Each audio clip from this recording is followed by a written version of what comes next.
Mapagpalang araw po sa atin lahat. Cherry White, hindi daw ito sasagot sa mga parinig ni Boy Tapang sa kanya. Sumagot na nga si Cherry White sa mga paratang sa kanya ni Boy Tapang. Hindi daw siya agad nakasagot dahil busy ito at marami daw siyang ginagawa na makabuluhan sa buhay niya.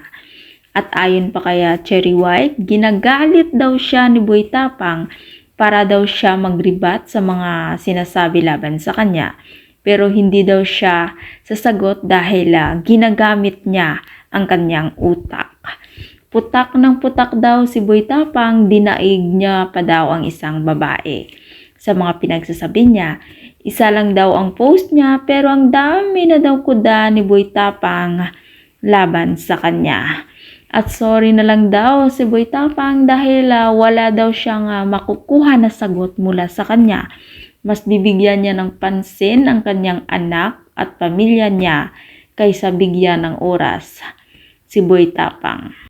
Nako, sa ngayon siguro hindi siya sasagot si Cherry White. Pero titingnan natin at hihintayin natin baka sa sunod na araw ito ay may sagot na rin sa mga paratang sa kanya.